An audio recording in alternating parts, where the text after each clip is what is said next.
সারা রাজ্যব্যাপী প্রায় 10,000 জায়গায় ভারত কেশরী শ্যামাপ্রসাদ মুখোপাধ্যায়ের 125তম জন্মজয়ন্তী পালন হল 10,000 জায়গায়। এবং এই জন্মজয়ন্তী পালনের জন্য 80টা বছর অপেক্ষা করতে হলো। একটু ভুল হলো, অবশ্যই বিজেপি রাজনৈতিক দল হিসেবে বা রাষ্ট্রবাদী বেশ কিছু মানুষ, শ্যামাপ্রসাদ মুখোপাধ্যায়ের অনুগামীরা, তারা তাদের নিজেদের মতো করে এতকাল ধরে পালন করে গেছেন। কিন্তু সামগ্রিকভাবে এবং সরকারি উদ্যোগে এই কর্মসূচি পালন পশ্চিমবঙ্গের মাটিতে এই প্রথম, যেটা শ্যামাপ্রসাদ মুখোপাধ্যায়ের জন্মভূমি। আর সেই অনুষ্ঠান চতুর্দিকে যখন হচ্ছে সারাদিন ব্যাপী, সেই অনুষ্ঠানগুলির মধ্যে থেকে বেশ কয়েকটা তফাৎ বা বলা যায় প্রশ্ন, এই সমস্ত কিছু কিন্তু উঠে আসলো। মানুষ চোখ চেয়ে দেখলো ঠিক কোন জায়গাটায় সেই তফাৎগুলো নিয়েই আপনাদের সামনে এই এপিসোডটাতে আসা আমার। বন্দে মাতরম, নমস্কার, মানুষের ভাষায় আপনাদের সকলকে স্বাগত। আমি প্রবীর রায়চৌধুরী আপনাদের সাথে। কি আশ্চর্য এক ঘটনা দেখুন। নেতাজি সুভাষচন্দ্র বোস, অবিসংবাদী, কিংবদন্তি, যা খুশি বিশেষণ দিন, এবং আমরা গর্বিত বাঙালি হিসেবে যে তিনি একজন বঙ্গ সন্তান। তার অন্তর্ধান বলুন, মৃত্যু তো বলবো না, কিন্তু তার যে সেই অন্তর্ধান, তার হারিয়ে যাওয়া, সবটাই কিসে ঢাকা? রহস্যে ঢাকা। সেই রহস্য উন্মোচনের বহু কাল ধরে বহু চেষ্টা হয়েছে, কিন্তু সেখানে জড়িত কে, কোন কোন নামগুলো চলে আসে, মানে অবশ্যম্ভাবী ভাবে যেগুলো চলে আসে, সেই নামগুলো কংগ্রেস প্রথম আসে সেই নামগুলোর মধ্যে। এবং তার পিছনে বিভিন্ন রকমের, সেই নেতাজিকে বিভিন্ন রকমের হেনস্থা করা, নেতাজির দল ছেড়ে ফরওয়ার্ড ব্লক দল তৈরি করা, এইসব কাহিনী এই মানে ক্ষুদ্র এপিসোডে আমার মতো ক্ষুদ্র মানুষ আলোচনা করতে গেলে অনেক লেন্দি হয়ে যাবে। সবাই জানেন ব্যাপারটা, সবার ক্ষোভ আছে সেটা।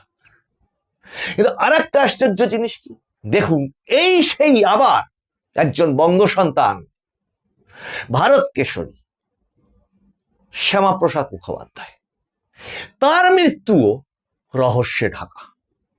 এবং সেখানেও যে নামগুলো উঠে আসে আলোচনায়, গবেষণায়, তার মৃত্যু রহস্য উন্মোচন করতে গিয়ে কেউ চাক আর না চাক, যে নামগুলো উঠে আসে সেগুলো কাদের? কংগ্রেসের।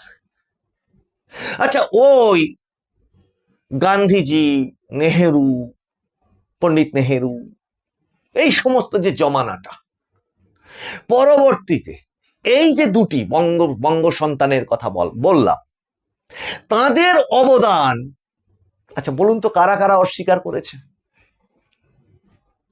প্রথম যারা আসবে তারা হচ্ছে লেফট, বাম, যারা নেতাজিকে বলেছিল তোজোর কুকুর।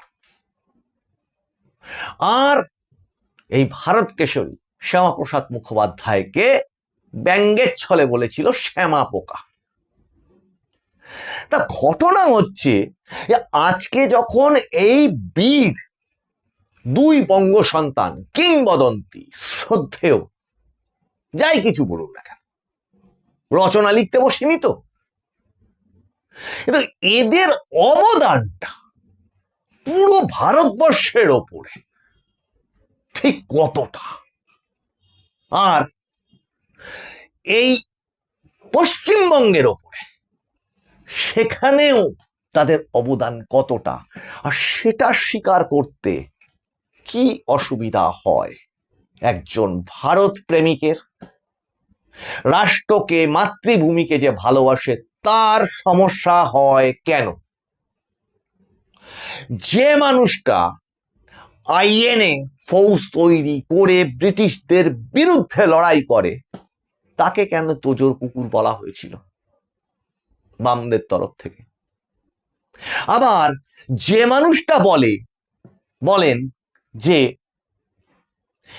একই দেশে দুটি প্রধান থাকবে না, দুটি পতাকা থাকবে না, দুটি আইন থাকবে না, মানে এই যে বৈষম্য, একটা বিধুটে ব্যাপার, সেইটার অবসান যিনি ঘটাতে চেয়েছিলেন, তাকে নিয়ে আবার বামেদের সমস্যা কি করে হয়? আচ্ছা বলুন, একটা ক্লাব ঘর, সেই ক্লাব ঘরে দুটি সভাপতি, ওই ক্লাবেরই দুটি পতাকা, ওই ক্লাবেরই দুরকম, মানে ওই যাকে বলে সংবিধান, এ কখনো সম্ভব? কেউ মেনে নেবেন? আপনারা পাড়াতেও মেনে নেবেন?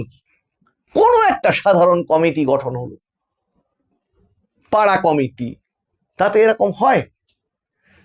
যদি তা না হয় তাহলে ভারতবর্ষ, সার্বভৌম ভারতবর্ষ, সেটা হয় কি করে? আর হয় শুধু না, এত কাল ধরে, যতদিন পর্যন্ত না আমাদের প্রধানমন্ত্রী নরেন্দ্র মোদী 370 বিলোপ করলেন কাশ্মীরে, ততদিন পর্যন্ত কংগ্রেসের হাতে পরিচালিত এই দেশটাতে সেই নিয়মটাই চালু ছিল, বিশেষ মর্যাদা। কেন? আলাদা আলাদা আইন কেন? স্বাভাবিক প্রশ্ন তো এটা। এই প্রশ্নটা করবার জন্য তো আমার মনে হয় কোনো রাজনীতি দরকার নেই। আগে তো একটা দেশ, অখণ্ড একটা দেশ, সেই দেশের একটা আইন থাকবে, একটা পতাকা থাকবে, একটা জাতীয় সঙ্গীত থাকবে, একটা জাতীয় সিম্বল থাকবে, একটা জাতীয় মানে প্রধানমন্ত্রী থাকবে, এরকমটাই। আর সেইটার প্রতিবাদ করতে গিয়ে এই শ্যামাপ্রসাদ মুখোপাধ্যায় যখন ওই কাশ্মীরে প্রবেশ করলেন, তাকে অ্যারেস্ট করা হলো। আচ্ছা বলুন তো, ব্রিটিশ অ্যারেস্ট করেছিল তাকে? তাকে তো ব্রিটিশ অ্যারেস্ট করেনি। তাহলে সেই সময় কংগ্রেস সরকারের প্রধান কে ছিল? কেন তাকে গ্রেপ্তারটা করা হলো? সমস্যাটা কি? পারমিট ছাড়া তিনি কাশ্মীরে ঢুকতে গেছিলেন। আরে নিজের দেশে পারমিট দেখিয়ে নিজের দেশে ঢুকতে হবে, এ তো স্বাভাবিক প্রশ্ন ছিল। আর এই প্রশ্নটা করবার জন্য তো গর্বিত হওয়া উচিত ছিল এত কাল ধরে এতগুলো বুদ্ধি শুদ্ধি ওলা মানুষজনের। সেই নরেন্দ্র মোদী প্রধানমন্ত্রী সেটার বিলোপ ঘটালেন।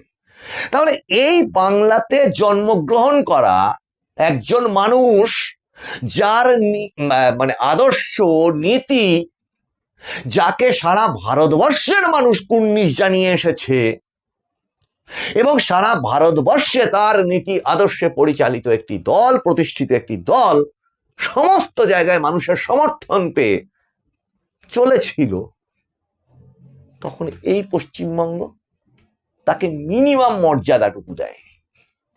যেখানে তার জন্ম, কর্ম, ধর্ম সমস্ত কিছু, সেই পশ্চিমবঙ্গ তাকে মিনিমাম মর্যাদা দেয়নি। শাসন ক্ষমতায় তার কারা ছিল? সেই কংগ্রেস। তারপর কারা ছিল? সেই বামফ্রন্ট।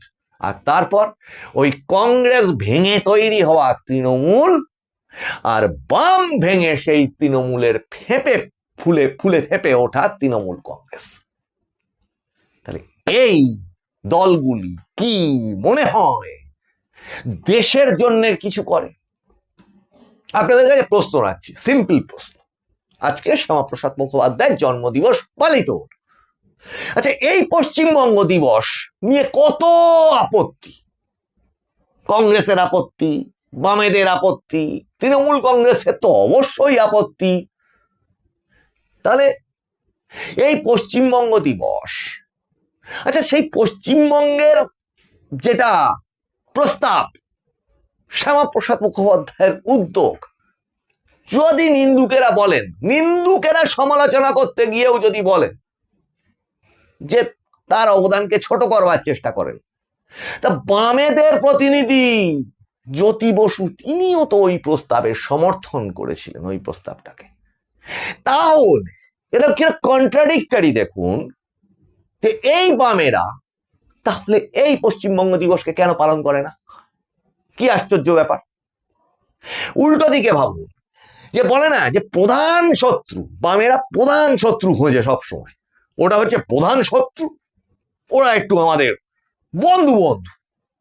কি আশ্চর্য ব্যাপার দেখুন, যে কংগ্রেসের সঙ্গে দিনের পর দিন মারপিট করলো বাম কর্মীরা, আমি বাম কর্মীদের কথাই ধরি, আদর্শ নিয়ে বুর্জুয়া কংগ্রেসকে একেবারে ফাঁকা করে দাও, কংগ্রেসের কালো হাত ভেঙে গুড়িয়ে দাও, গলি গলি মে চোর হ্যায় রাজীব গান্ধী, গলি গলি মে শোর হ্যায় রাজীব গান্ধী চোর হ্যায়, ইত্যাদি ইত্যাদি।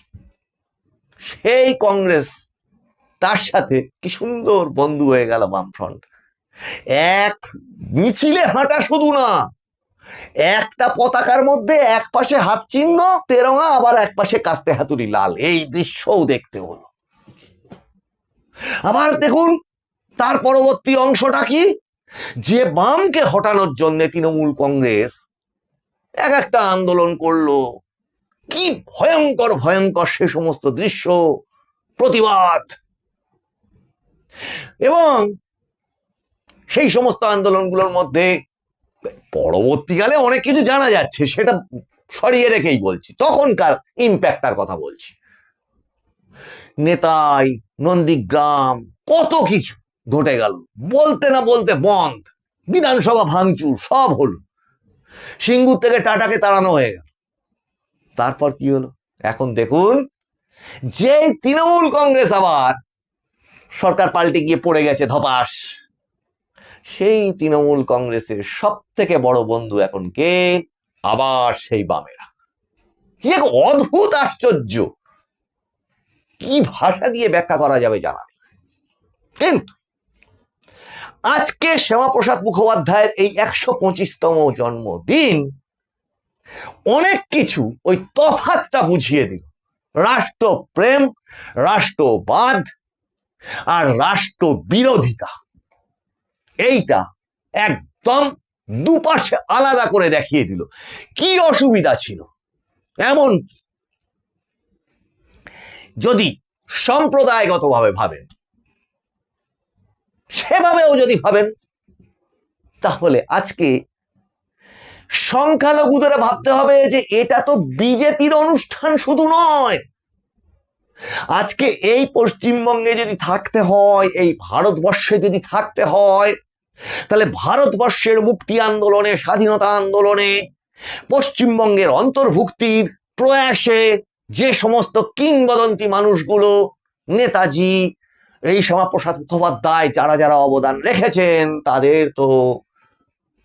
তাদের শ্রদ্ধা দিবস, জন্মবার্ষিকী, তাদের তো পালন করাটাই উচিত। কিন্তু আশ্চর্যভাবে যত দিকে যত অনুষ্ঠান, লক্ষণীয় ভাবে সংখ্যালঘুদের প্রতিনিধিত্ব প্রায় দেখাই গেল না। যদি শুধু দর্শকবৃন্দ আপনারা দেখতে পান, এই যে বামেদের আপনারা দেখছেন শ্যামাপ্রসাদ মুখোপাধ্যায়ের জন্মদিবস পালন করতে, বা কোথাও তৃণমূল কংগ্রেস, যদিও এখন দলটা নেই, বিভ্রান্ত, কোথায় কে যাবে, কোনটা তৃণমূল সে নিজেরাই খুঁজে পাচ্ছে না, তৎসত্ত্বেও যদি পালন করতে দেখেন, যদি কংগ্রেসকে দেখেন কোথাও শ্যামাপ্রসাদ মুখোপাধ্যায়ের জন্মদিবস পালন করেছে, একটু কমেন্টে জানাবেন দয়া করে। শুধু দর্শকবৃন্দ, এই এপিসোডটা একটি বিশেষ এপিসোড, এই কারণে আপনাদের একটু শেয়ার চাইছি, এই কারণে এই ধরনের প্রতারণা 80টা বছর ধরে এই পশ্চিমবঙ্গের মানুষকে এই অর্বাচীনেরা করে গেছে। কংগ্রেসের অর্বাচীনেরা, বামেদের বিভ্রান্ত বাম বলি আমি, তাদের একের পর এক ভুল সিদ্ধান্ত সমাজটাকে শেষ করেছে। আর তৎপরবর্তীতে উৎসাহিত, অনুপ্রাণিত হয়ে, যিনি অনুপ্রেরণা দানের প্রায় মেশিন হয়ে দাঁড়িয়েছিলেন, তার যমনায়, মানে 15টা বছর লাস্ট, তাতে তো সব শেষই হয়ে গেছে। আর আজকে এই গোটা বাঙালি পশ্চিমবঙ্গবাসীর নবজাগরণ ঘটছে। আর যত ঘটছে, যত আলো পড়ছে অন্ধকার জায়গাগুলোয়, তত এদের চেনা যাচ্ছে কারা রাষ্ট্রবিরোধী আর কারা রাষ্ট্রপ্রেমী। আবার বলছি, এই এপিসোডটাতে আপনাদের একটু শেয়ার চাইলাম, এটা সবার চোখে পড়ুক, আপনারা একটু সাবস্ক্রাইব করুন। অনেকেই এপিসোড দেখেন, সাবস্ক্রাইবটা না করে চলে যান। যদি ভালো লাগে একটু সাবস্ক্রাইব করুন, নোটিফিকেশন অন রাখুন। আপনাদের কমেন্ট অত্যন্ত ভ্যালুয়েবল আমাদের কাছে। আর আপনাদের সঙ্গে আবার দেখা হচ্ছে সামনের এপিসোডে। আপনারা নজর রাখুন মানুষের ভাষার পর্দায়, কারণ মানুষের ভাষা সবার মনের কথা বলে। বন্দে মাতরম, নমস্কার।